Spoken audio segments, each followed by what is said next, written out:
with the news out of the way, we will now get to our main topic, which is our interview at Winter Fantasy with Greg Marks. Hello, and welcome to a very special episode of Mastering Dungeons.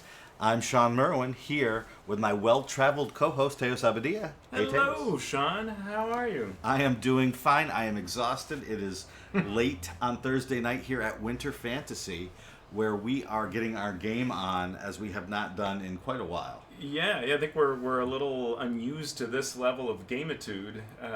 Slot after slot, session after session. It's only Thursday, and I feel like it's like a Saturday. My feet hurt, and I wish my feet were the rest of my body. Yeah. But we are also here with a very special guest, Mr. Greg Marks. Hey, Greg. Hello, friends. So, well done. So, I've learned everything I know from Mike Shea. yeah, that's right. Oh. That's right. Yeah. Did you guys see the game the other night? Oh, what a wonderful game. Mike, did you see that game? There was some sort of score, like Yes. Yeah. the ball Oh, did man. things. Yes. Yes. That's our sports corner for Mike Shea. But we had Greg here, and while we had Greg here, we wanted to take the time to record live and talk about the Adventurers League, because we've had a few questions from people saying, what's going on with the Adventurers League? And to be honest, Teos and I had no idea what was going on in the Adventurers League. But we're here with Greg, who is, his title is... I'm the content manager for the D&D Adventures League. Yep. So we came right to the source to get all the news on what's going on with the Adventurers League. And that's what we're going to do now. And this is a perfect place to do that because we're at Winter Fantasy. Winter Fantasy is a convention run by Baldman Games, one of the partners, one of the two kind of main partners that are working with the Adventurers League. And we're playing lots of Adventurers League here. There are other games as well, other RPGs as well, but a lot of it, what you see table after table playing are Adventurers League adventures of various types. Yep. So with that in mind, we are going to grill Greg Marks on all of the questions that you all have asked and that we want to know the answers to about the status of the Adventurers League currently. But actually, let's get a little bit of history of Greg Marks and his role in the Adventurers League and Wizards of the Coast and so on. We're going to ask Greg to keep it to like a half hour. Yeah. Because he goes way, way, way back in terms of his organized play experiences. Can you just, because I think it's so fun, just briefly state what was your very first game you played, where did it happen, and how old were you? The first game I played was in the very early 80s. I think it was 81 at Gen Con. It was round 2 of the D&D Open, and I was 6. I mean, how do you beat that? That's pretty exceptional to just. And he randomly got pulled out of a hallway to fill a slot in the second round of the D&D Open. I mean, that is, it's like you were forged in fire, and We did not advance. but still, quite fire. Yeah. So how does a 6-year-old get recruited to play? You're going to make me tell the D&D story, Open? aren't you? Just in general. When my parents were getting divorced, my dad knew that I, of course, had an interest in games and fantasy, and he said, there's some sort of convention that my friends told me about. His friends played some miniature games, and he's like, we should go see this thing. You'll like it. And I was there, and they were playing miniature games, and the 6-year-old is probably not the most conducive thing to understanding a war game. And I had gone into the hallway to play with some toys I had with me, and an adult who I now realize was a college student came over and said, hey, you kid, what are you doing? And I'm like, I'm playing with my G.I. Joe. And he's like, great, come with me. And he's an adult, so I did. Of course, he's an adult. He told me I'm supposed to go over here, so I did. We go into the next room, and there's a guy with a clipboard, and he says, what's this? And he's like, this is our alternate. Okay. And they sat us down, and the guy's like, hey, kid, do you know about D&D? I'm like, I have no idea what you're talking about. And he's like, do you know what Conan is? And my dad had recently shown me Conan, so I did. I was like, Yes. I do know who Conan is. He's like, great, you're Conan. Roll this die whenever I tell you. Mm-hmm. And I pretty much attacked everyone, kicked down every door. I was the most Conan of Conan. I'm sure there were puzzles and whatnot, but I tried to smash them and rush through. And I remember very little about the adventure other than I thought it was the most amazing thing ever. And the other people probably disowned that quote-unquote adult who brought me to the table. Because Wow. you needed to have the exact number of Yeah, players. so they had a group of friends that had gone to play, but they were short one, and they had picked someone up, but they advanced, and the one person they picked up didn't show when they advanced to the second round. Right. So he randomly you were allowed one alternate, and they didn't have one. And so he ran into the hallway, and he came back with me and told the musterer, this is our alternate. Excellent. That's amazing. And so Greg has literally been working on organized play since he was 6. Yeah, my first product was, I was the group that play tested the original Unearthed Arcana. Wow. First edition. Yeah. Yeah. Amazing. And you've And worked... he came up with the final design of the Cavalier. It's his No, fault. that is not my fault. Though I did play a Cavalier in that. Yeah. See, it may have been his fault. Unconfirmed rumors. Unconfirmed. Very truth- unconfirmed. The truth is revealed right here on Yeah. Mastering Dungeon. So over the years, you've worked in a lot of... Well, you've been a freelancer for a lot of different companies and a Yes. lot of different games, but you've spent a lot of time in organized play, writing and being the administrator through 2nd edition, 3rd edition, 4th edition, 5th edition. I never was an administrator during 2nd edition. I played. I was Okay. part of the RPGA and played a lot. Okay. And it wasn't until 3rd edition where I became an admin for a campaign, and then I have been an admin for some organized play campaign ever since. So since about 2000 to now. So, oh my God. 23 years. 20. yes. Well, in October it'd be 23 years. Yep. So, Greg has had experience in all of these different editions with all of these different organized play styles and campaigns and goals and problems and all of that. Mm-hmm. So you have as much knowledge as anyone of this this thing that a I lot of have people do. Seen many things and never been responsible for any of the bad things that make you unhappy. Yes. Well said, as any admin would. As any administrator. Yeah. So, with all of that said, 5th edition hit. We lost the RPGA moniker and got Adventurers League, and we've been through ups and downs, season after season, new rules, old rules. People come, people go, and here we are. We are how many years? 9, 10 years.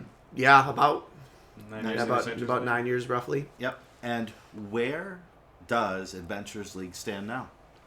Well, Adventures League is still going strong. We still have a lot of people playing. We've made some changes in some of the things we do and what content we release and how that content is originally created. And some of those have definitely, I'm sure, are some of your questions, which, so I'd love to dive into that sort of discussion. Should I just dive in? Yeah, I mean, Yeah. I think folks have reached out and said, what are the different kind of program areas and how, even how does it work, I think would be helpful. Oh, great. So the idea of Adventures League as an organized play program, and this is true of other organized play programs as well, there is content that is put out. You can play it at home, you can play it at a store, you can play it at a convention, but it's these usually sort of bite-sized chunks. But it can also include longer adventures sometimes, and it gives you the opportunity to drop in and play. You might not have a group, so you could maybe find one because of a store, like a group that meets at a store to play this content, a group that plays it at conventions, and our organized play content is a living campaign. And what I mean by that is you don't necessarily walk in, get a pre-generated character, and then lose your progress, right? If you play a game, the experience that you earn, the magic items you find, we call them story awards, but those effects that change your character, like you're knighted, or you get a piece of land, or you are blessed by a deity, and now you have something that modifies you in some way. Those things follow you. Like you bring your character. It's your character. And we provide a small framework of agreed upon rules. We've actually made a lot of strides lately in really trimming down to the bare minimum of necessary rules. A lot of organized play programs, and all of them are guilty of it, have a tendency to eventually acquire a rules bloat. And we not long ago recently did another big trim of is this really necessary? Do you need anything more than your PHP? And the things that we try to have rules for are things that are necessary for an organized play environment because you might not always have the same DM. So things like, what treasure can you have? Like, can your DM like give you the Wand of Orcus when you're 3rd level? Well, no. We're gonna rule that out. Like, there's certain things you can do, certain things you can't. And when do you level? Right? Can your DM give you 5 levels just because? Well, no. We're gonna have a certain system for that. So some bare minimum things that might have been a DM call, we might have to make. But for the most part, I mean, our rules are D&D. Grab a PHB, grab a DMG, and follow those rules, and then you're playing Adventures League. Fantastic. So what are the major... so you decide you want to... Let's talk about this first. So if you decide you want to play in Adventures League, where's the place to go to get started? Well, the best place to get started is probably to go to the Wizards Yawning Portal site. That's where we've got our sort of basic intro. There is, of course, also, if you go to the D&D Discord, there is an Adventurers League channel. There's a couple of them. There's one that is just important posts and pinned documents. So another place that you can find the documents. And I'll note the Discord gets updated quicker because there's a process by which the website gets updated, and there's a little bit of a delay sometimes. So sometimes we'll release a thing and you can get it on day 1 on the Discord, and it may take a few days to show up on the website. And one thing that's nice is in Discord you can follow certain channels, so those channels are set up to be followable. Yes. So you can, if you have a Discord for like your friends that also play Adventures League with you, or your local gaming group or whatever, you can link to that. And so when an update is made to those channels, you'll see it on your local channel. You don't have to be in the super busy D&D Discord. Right, exactly. And that's one of the reasons why we use Discord, because it gives people that opportunity to just basically have it all sent right to them. So at the Discord, they can find out the rules for how to advance their characters and how to gain wealth and how to track their character from adventure to adventure to adventure. So where do they find the content that they can actually play or run as the DM? So you sort of have 2 choices. Obviously, any Wizards product is legal, right? So if you want to go play Rime of the Frost Maiden and play through, we post for each of the hardcovers a very short, usually adaption guide that'll tell you some small things like, we intend for you to level after you get to this point, or so if you haven't leveled, given your players their level, you should at this point, that sort of thing. Occasionally there'll be small pieces of information, like an adventure might say, you get this item, DM, decide what it does. Well, we don't want there to be huge variation in the play experience, so we might say, well, you get a cool item, it's this one. Like, we might give you that small. It's usually, most of those adaptations are like a page or less. So any of that is legal. You can also get what are more typical of the convention mods adventures, or those adventures you would play in a store. Those you can purchase at the DM's Guild, so dmsguild.com. There is an Adventurers League ribbon that has all of our officially produced stuff, as well as all of the things produced by our premier organizers, as well as community-created content that is legal. We have a program where you can make content that anybody can play, and you can sell it on the DM's Guild, and it's legal for Adventures League play. So what happens with all of that seasons worth of old adventures? Can you still play those? You can. So when a season gets old enough, we usually, if it's one of our official things that we've put out, we'll bundle it. So you'll be able to find the individual adventures, but you can also find, for example, Season 3 of the Adventures League, Rage of Demons. And so you can go download it and have all of our adventures in it. You get a discount. And you get a bundle. Yeah, exactly. And the bundles are actually fairly heavily discounted. I believe both of our premier organizers do that as well. When get their older seasons of their content is also bundled. Things that are done through our Dungeon Craft program, that's our community-created content program, those are also posted, and they're usually posted individually because those are individual creators. Okay, so you have, at the high level, official hardback adventures that you can adapt. You have the Dungeon Craft program of community-created content, which gives you infinite expandability. You can play forever, never run out of play. And then you've got the partner work. So tell us a little more about that partner side of things. Okay, so we have currently 2 what we call premier organizers. These are groups that have gone through sort of a vetting process and are known for creating good content. Currently, that's Baldman Games. So obviously putting on here at Winter Fantasy does the AL content at Gen Con and the PAXs and Origins and a number of others. And then also the folks at Gamehole, and they do HeroCon and Gamehole Con, and I believe one other small one as well. Both of those groups have shown us an ability to produce really good quality content and have really worked with and to work with us as well. There may in the future be other premier organizers. That's another sort of situation. We're always on the lookout, but it's not that we're taking applications so much as if we saw a group that was like really killing it. They're reliable. Standards. Yeah. Follow directions. Meet deadlines, follow directions, all of those things. And don't do tempting things that may seem like they're a good idea, but don't don't break the rules. But go against the Adventurers League rules. Right? Yeah.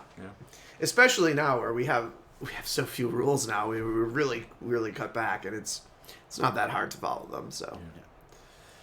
So what are the campaigns or what are the content that Baldman Games and that Gamehole Con Publishing are doing? Okay, so our premier organizers currently have a couple of different campaigns that you can participate in. So Baldman Games has their Moonshae Isles campaign that they're still continuing. So the Moonshae Isles campaign takes place in that part of the Forgotten Realms, so very Fae themed. They've got there with the Northlanders, they're Vikings, and all of those sorts of situations. And they're continuing that storyline. They've been given that little corner of the realms to play with. Similar to that, Gamehole's given the Border Kingdoms. So an area with all these like individual tiny fiefdoms, a lot of bandits, a lot of places that a kingdom in name only. It's really like a village, and it lasts for a few weeks, and then somebody wipes it out, another one pops up. So a lot of turmoil on a totally almost the opposite side of the continent too. In addition to those 2 storylines that they both premiered, like they started those storylines with only minor guidance from us, so it was really, really good stuff. Baldman Games is also picked up the Dreams of Red Wizards. So they're doing what was the original sort of flagship main core storyline for us, is now being taken over by Baldman Games. So that's the fight against Thay. So rumors are that at the end of the last admin produced content that maybe Saztam died. It appears that he might have died. And so the current Baldman game series is dealing with that aftermath, like what's happened since then. In addition, Baldman Games also took over our Dragonlance campaign, which is premiering here at Winter Fantasy. So the first epic, the intro mod, and we, I believe, should be releasing, I don't think this is any secret, we should be releasing the actual adaptation for that hardcover any day now as well. Oh, nice. So. And I ran both of those adventures today and one of them yesterday, and they were excellent, really good work by the teams, really nice writing. A lot of, I like the options, the combat or not. Like there's something for everyone. You can solve things in multiple ways. It really, they've done a great job playing to multiple play styles. So you don't have to, it's just not hack and slash, or if you like hack and slash, that can be what your party does. That can be your way to solve it. At some point I want to talk about sort of how organized play has changed over the years, but one of the things that it has done sort of most recently under 5th edition is this idea of taking the main stories that are out there and then playing off of them.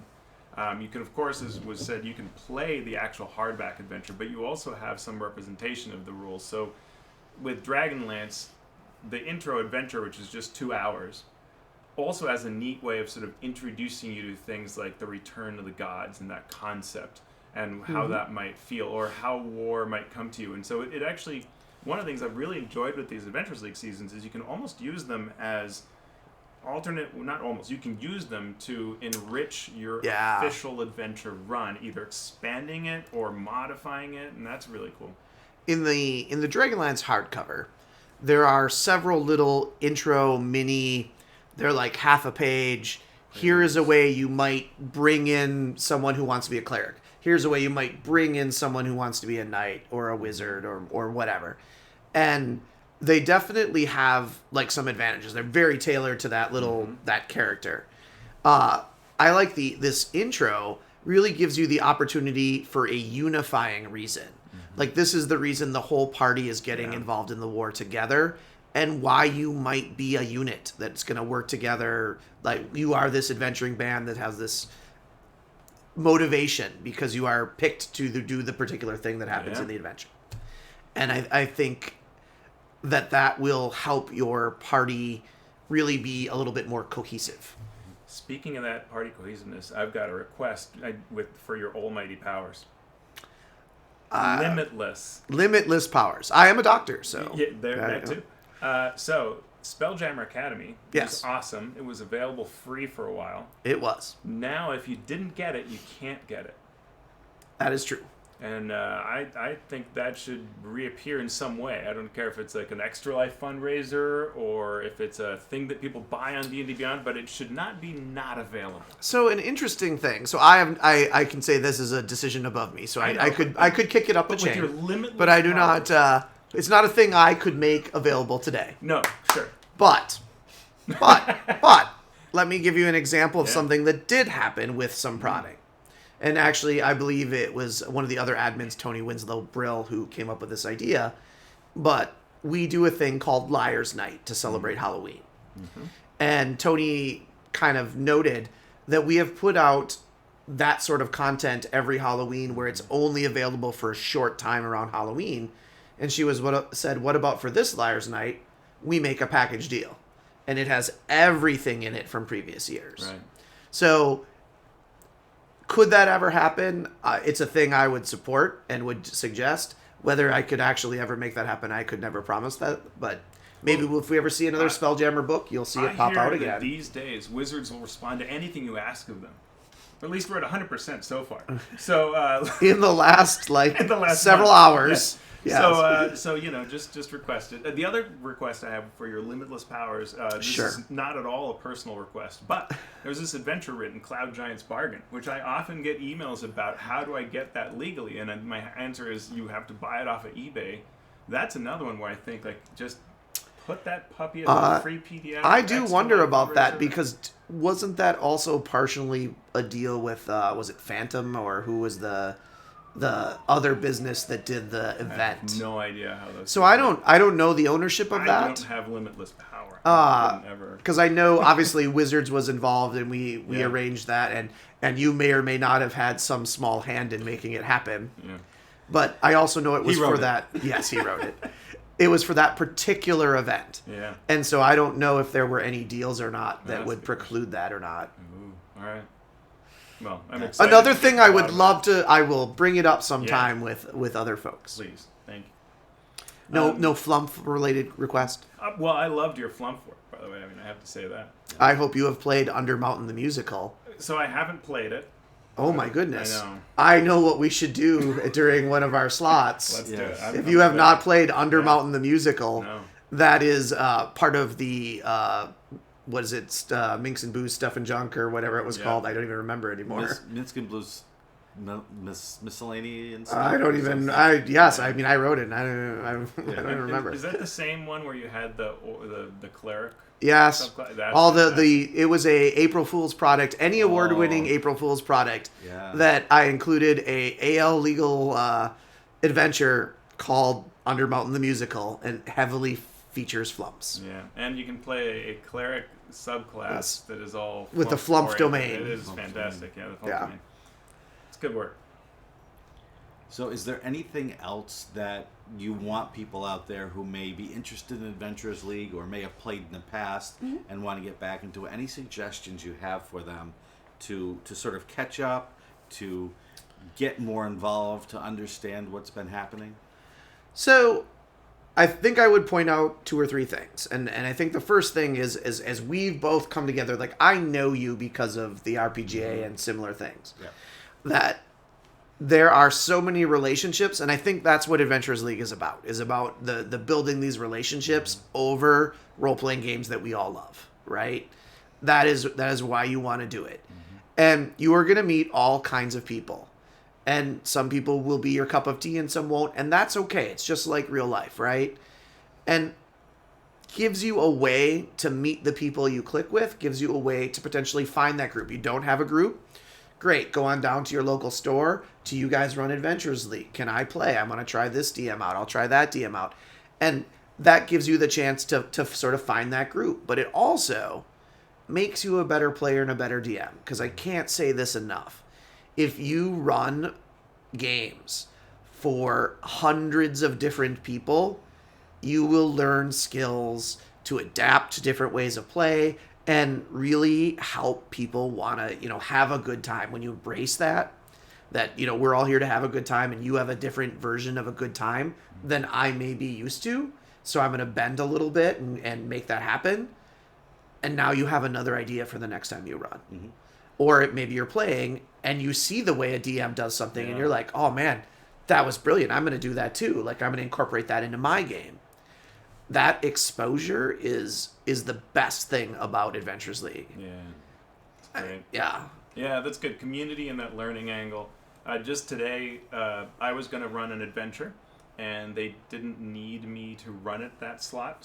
But they did need a warm body to fill a slot of the same adventure I was going to run. So I played what I would have been running, but I got to see a different DM and their style, running the things that I prepared. And there were a number of places where I'm like, oh yeah, tomorrow I'll use that, right? Like that's really clever what they did with this scene. And so it's the same writing, right? They were both reading, but they took their skill and applied it in a certain way, and now I can emulate that and learn from it. And that is just gold.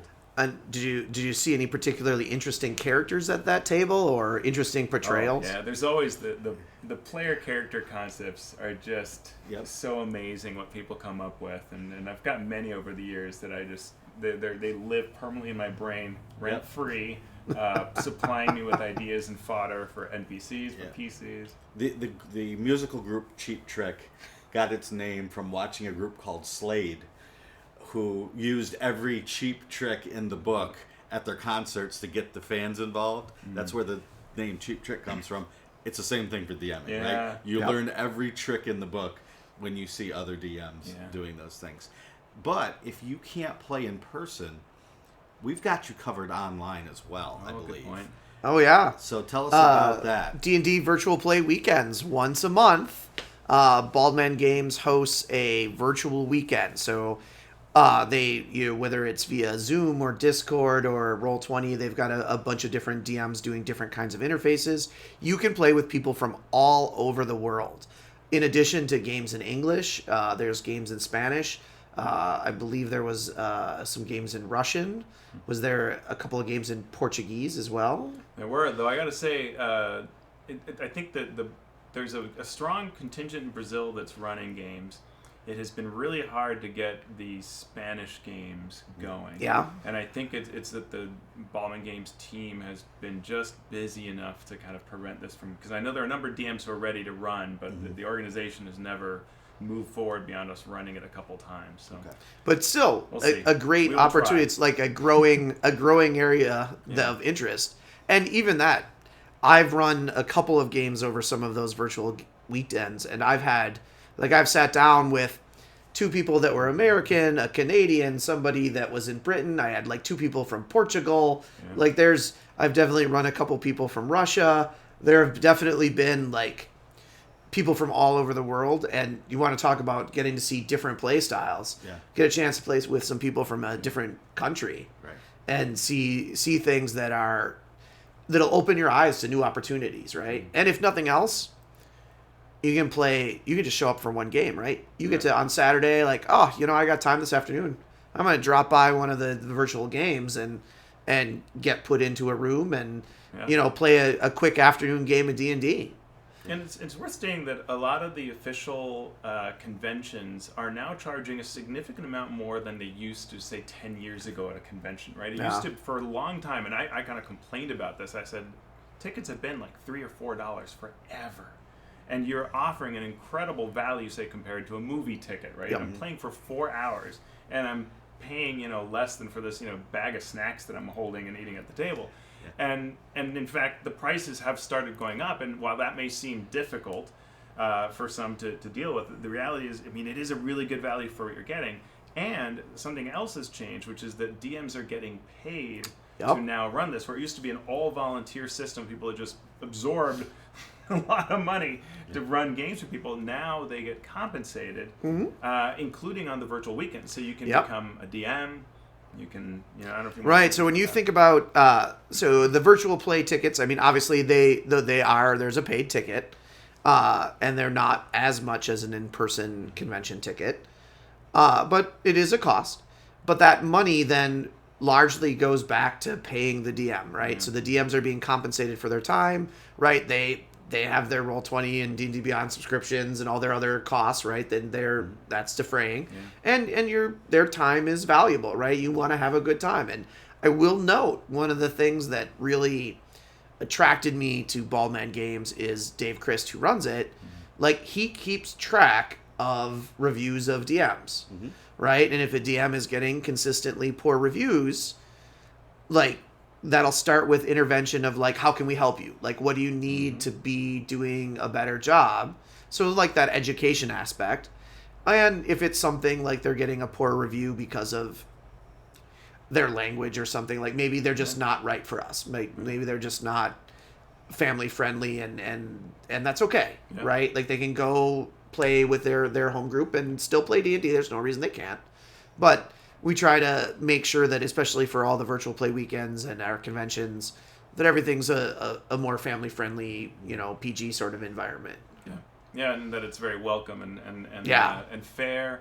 And I'm on the conduct committee for Baldman Games, so when there are very rarely cases that come through, then I'm one of the people that works with the conduct team to handle those, and that keeps a high standard because the DMs know, as they should know, that we are paying attention to what the players say. That feedback comes back to us, and we make sure that it's running well. Once upon a time in an earlier life, I was on the what do we call it, survey and statistics or whatever it was. I was one of the people who was analyzing that data before it went to the contact committee, of trying to figure out what are the right survey questions and how do you normalize for various situations. Like, the crowd at Winter Fantasy is a more invested, hardcore crowd compared to the D&D crowd at Gen Con, which is a lot more, I want to play my first D&D game, or this is the one time a year I play one game of D&D. Right. It's a different crowd, and how do you deal with the fact that those are different numbers? We've come a long way. Sure. From where all this started. And I want to talk a bit about a recent change, which is this change where the number of admins, of which your one has compacted, and now you're working with these partners and guiding the partners and sort of approving their work. Tell us about how you see that change. Sort of what's the reason for doing this? Well, there's a number of reasons.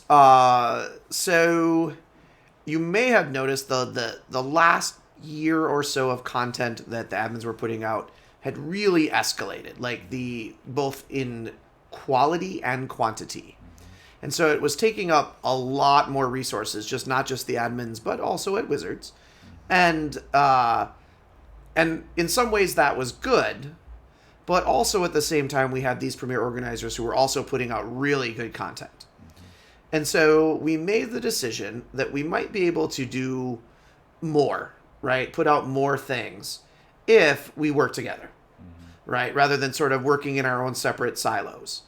And so what we did is the admins decided we won't put out adventures. We'll still do the adaptions of the hardcovers, and you may still see one or two, special things that'll come from us at some point for some reason. But for the most part, we're going to rely on our premier organizers. And instead, the process is they'll give a pitch for a storyline. And this might last for a year, half a year, or whatever the arc is. And that's usually a short, half-page, three-quarter-page kind of like, this is our goal for this storyline.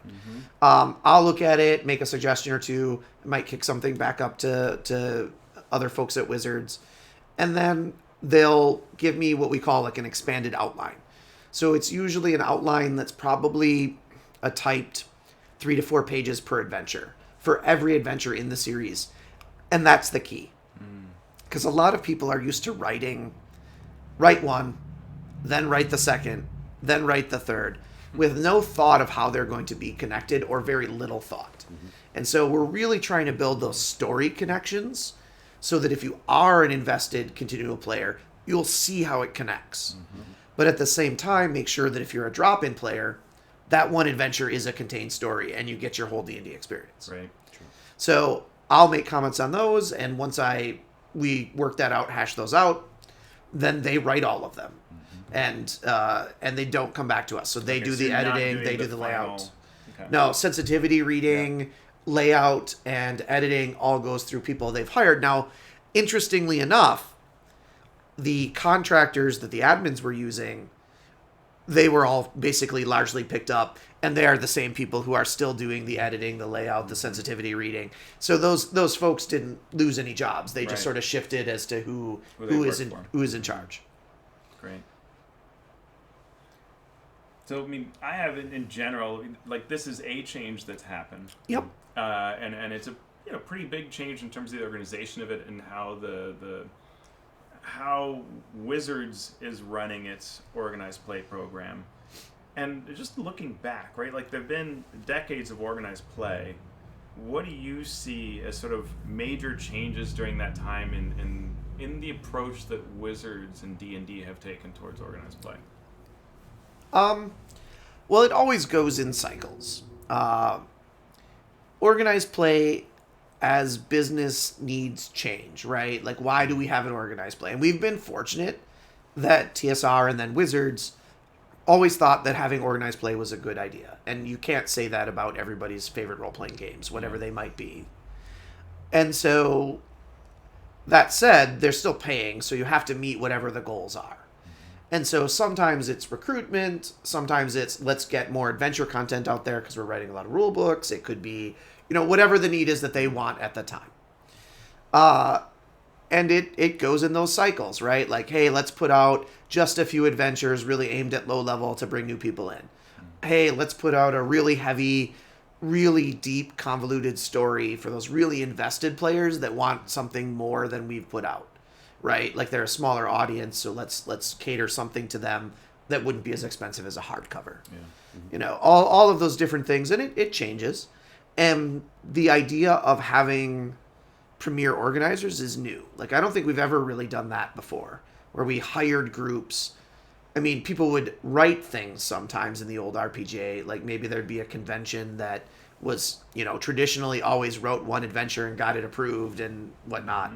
But never something like this where we have, through the freelancers and contractors employed by Wizards, watching over one of these organizers' storyline and like going back and forth about it and talking about it and really making this big connected stories.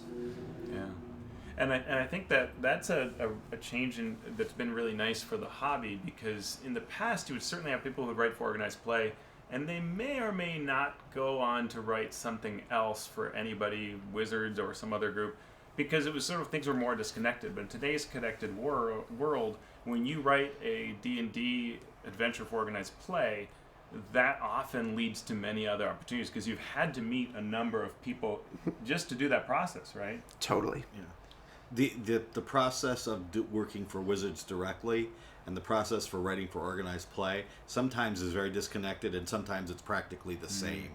And so the experience of that, if you can do it over and over and over again for organized play, there is discussion between Wizards and organized play and the D&D team. Oh, yeah. And so they get these clues that, hey, maybe this person will be good for this project. All of the Adventures League administrators worked on Dungeon of the Mad Mage. All of the current ones worked on either Dungeon of the Mad Mage or Candlekeep Mysteries. Yep. Yeah.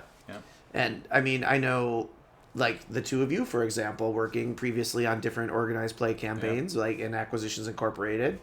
Like, these sort of connections have always happened.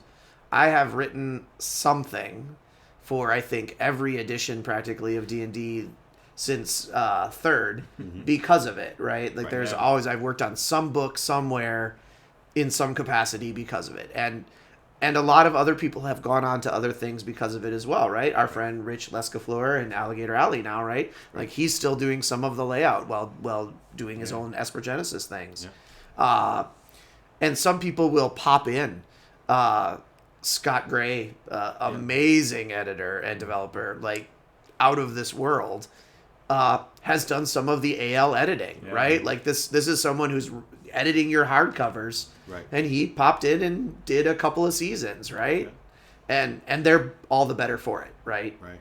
And there are a lot of people at Wizards who came up through organized play who understand the value of it, understand what it means to a community, and can carry that torch a bit for organized play in Wizards, right? Chris Lindsay. Chris Lindsay, Chris Tulloch. Mike Merles was one as well. Like many folks started that way in some capacity and then moved on, right? Right. And it is a great, not only because of the forming connections of the community, but it was that honing your craft by seeing all these different ways of doing it. Yeah, fantastic. And we owe a lot to it. Oh, the process. For sure. We wouldn't be talking about it this much if we didn't truly believe in how important it is to our careers and to community and to the game itself. You chose to make it a career. Yes. I mean, and I mean, both of Teos and I still, well, not our main career, still a thing we do quite a bit. Yeah. Yep. Well, I think with that we have covered quite a bit of what organized play is at this point. Yeah, thank you, Greg. Yes, thank you so much, Anytime. Greg, for coming to talk to us. Where can people find you, Greg, if they have more questions about organized play? Sure. You can, the easiest way to find me is usually through social media. If you want to talk to me directly, you can find me on Twitter and Instagram at Skerrit the Green, but spelled poorly. It's Skerrit and then 4H3 Green. I regret that every day. Regret that. I always say the same thing every time I come on. I still regret it. You can also email content@dndadventuresleague.org. But really the best way, if you really have Adventures League questions, because my role is content and plots, if you have Adventures League questions, how do I play, how do I do this, or what's my specific, I have a niche situation, the best way to do it is through the AL Discord. Okay. Tony and Ma'at, especially Ma'at, does a lot of the answering of those questions, and they are on top of that. Job. Yeah. And that's part of the D&D Discord. Just to say right, the D&D yeah. Discord with Channel the within. AL channel, yeah. Mm-hmm. And you can also find groups on there and all that. Oh, yeah, different they've got players. all of the things you would need. Yeah. Awesome. Awesome. Well, thank you so Sure. much, Greg. Absolutely. Thank you to all the Master of Dungeons, the Master of Realms, and for the Master of the Multiverse. Really appreciate Craig Bailey, Steve Bissonette, Evil John Carney, Darren Chandler, Robin Derme, Andy Edmonds at Nerdonomicon, Ben Heisler and Paige Laitman, Shawn Hurst, Brian King, Travis Lee, Post Fiction RPG Audio, Eric Mengi, Micro Ant, Falcon Neal, Chance Russo, Krishna Simons, Joe Tyler, Matthias Valero at Twin Portals, James Walton, and Graham Ward. Thank you all so much for your support. We truly, truly appreciate this. You can find us if you want to join the Patreon at patreon.com/masteringdnd. And you can find Shawn at Shawn Merwin on Twitter. You can find me at alphastream.org.